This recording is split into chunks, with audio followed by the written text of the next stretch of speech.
Oui. Donc, en arrivant là, je me suis dit qu'il devait déjà être sur les lieux, mais malheureusement, il n'y était pas.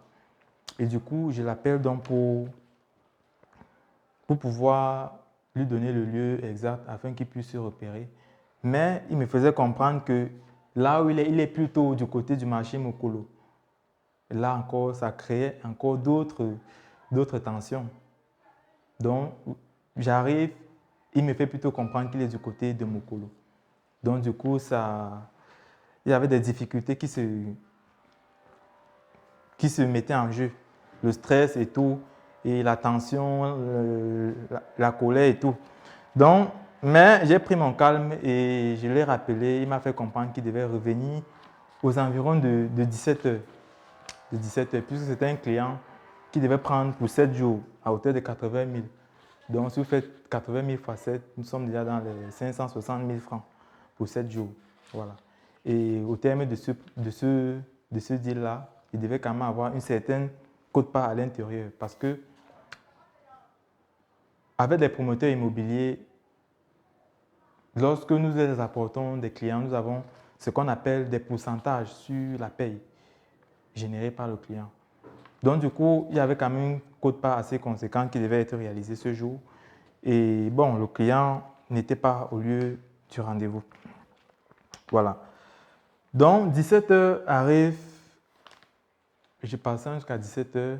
Bon, entre-temps, j'ai pris le temps de prendre un pot avec mon collaborateur qui avait l'immeuble en question et on était en train de converser sur plusieurs sujets concernant les locaux pour attendre le client en fait. Bon, 17 heures arrive, le client ne vient pas toujours.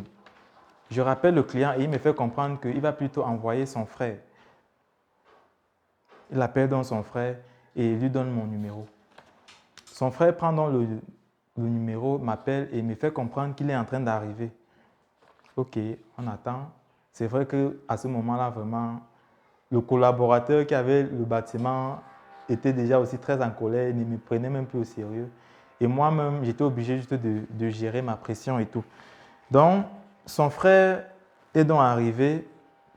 Bon, une anecdote aussi, c'est qu'en arrivant, il nous appelle, il nous fait comprendre qu'il a changé de rendez-vous et qu'il sera là plutôt à 18 heures. Donc, nous voilà encore en train d'attendre encore 1 heure de temps pour que son frère arrive. Voilà. Donc, 18 heures arrive, son frère donc arrive et on lui fait visiter les locaux, l'appartement meublé en question. Il apprécie le standing et tout. Bon, et maintenant, au niveau du paiement, il a encore renvoyé le paiement pour le lendemain. Vous voyez un peu. Pourtant, avec le client, on s'était établi qu'on devait se rencontrer et il devait absolument payer puisqu'il avait déjà les photos de l'appartement meublé, même les vidéos de présentation de l'appartement meublé. Et on s'était déjà établi à ce qu'il devait arriver et payer directement pour réserver ou bien pour occuper. Voilà.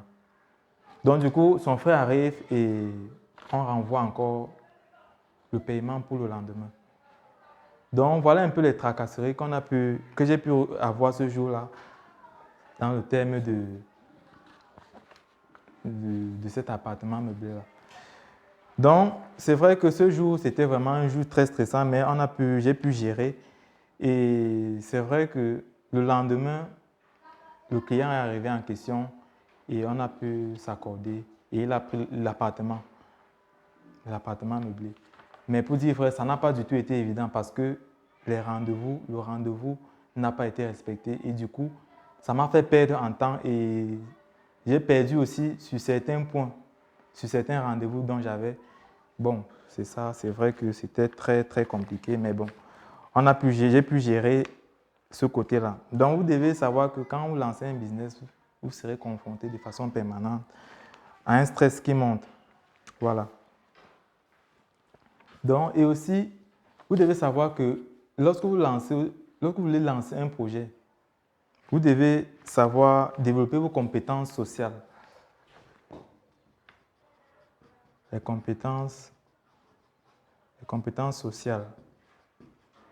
Voilà, quand on parle ici des compétences sociales, C'est dans la mesure où vous devez donner une certaine direction et travailler en harmonie avec des personnes avec qui vous êtes. C'est-à-dire, avec votre équipe, vous devez travailler en harmonie. Voilà. Vous devez influencer vos partenaires. Influencer dans la mesure où vous devez être en mesure de pouvoir convaincre un investisseur de mettre l'argent dans votre projet afin que ce projet puisse croître. Parce que dans notre contexte actuel en Afrique francophone, les entrepreneurs ont un problème de financement. Certains, par exemple, démarrent avec des fonds propres, mais à un certain niveau, ils ont des problèmes à pouvoir faire croître le business parce qu'au niveau du financement, ils n'ont pas assez d'argent. Par exemple, pour prendre le local, il faut avoir des moyens. Pour recruter, par exemple, du personnel, pour agrandir son équipe, il faut des moyens. Il faut payer les charges fixes et les charges variables, l'électricité, les charges, les factures, par exemple, d'eau, de canal, de la connexion Internet. Donc, et pour ça, il faut pouvoir convaincre les investisseurs afin qu'ils puissent mettre de l'argent dans votre projet. Oui. Donc, vous devez travailler à influencer vos partenaires financiers, par exemple les banques. Vous devez être en mesure de pouvoir élaborer un business plan de qualité afin qu'une banque puisse financer votre projet. Voilà. Vous devez développer ce côté-là. Et aussi, quand on parle des compétences sociales, vous devez être aussi en mesure de pouvoir bien communiquer sur votre projet. Voilà. Vous devez être le principal vendeur de votre projet. Donc, avant même de pouvoir recruter une équipe avec qui vous allez vendre vos différents produits et services, vous devez être le premier vendeur de votre projet. Et pour cela, par exemple, vous devez marcher, par exemple, avec votre entreprise, avec vous. Bon, c'est vrai que beaucoup ici ont déjà leur entreprise floquée sur eux. Et c'est une compétence, c'est une façon de vendre ce que vous faites. Et c'est très important. Voilà. Donc, vous devez marcher avec votre entreprise partout où vous allez. Bon, c'est vrai que dans le cadre du cabinet Fidanza Strategy Consulting, j'ai eu à confectionner des polos et des t-shirts pour vulgariser ce que nous faisons. Mais bon, dans le cadre de cette conférence, j'ai préféré plutôt porter une chemise. Mais c'est une stratégie que vous devez implémenter, c'est-à-dire communiquer de façon subliminale sur votre projet à travers votre vestimentaire. Voilà. Et aussi, une des compétences sociales que vous devez aussi développer, c'est de comprendre les différents besoins des clients. Oui.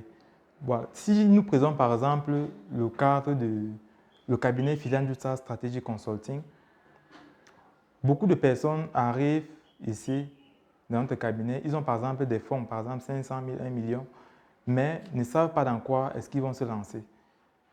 Alors, le cabinet est là pour, par exemple, leur proposer, par exemple, des services, des secteurs d'activité dans lesquels ils peuvent investir. Par exemple, avec 500 000, vous pouvez, par exemple, ouvrir un petit salon de coiffure dans votre quartier.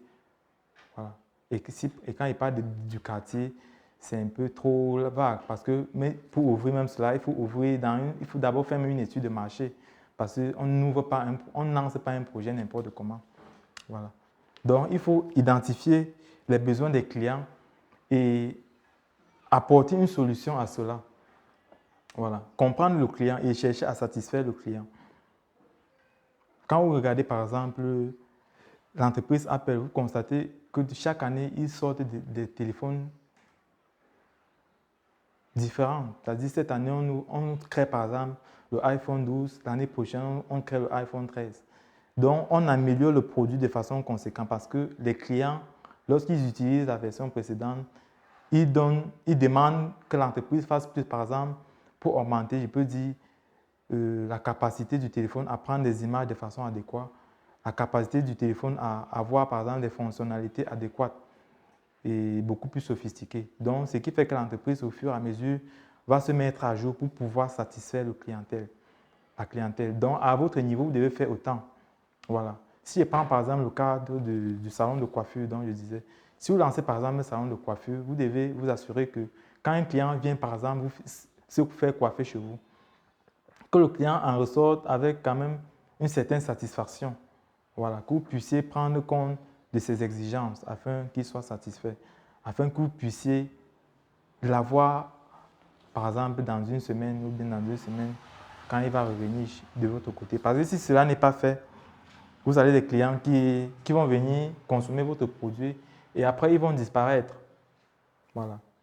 Donc, vous devez travailler à comprendre vos différents clients et apporter des solutions. Le cabinet Finance Digital apporte des solutions en permettant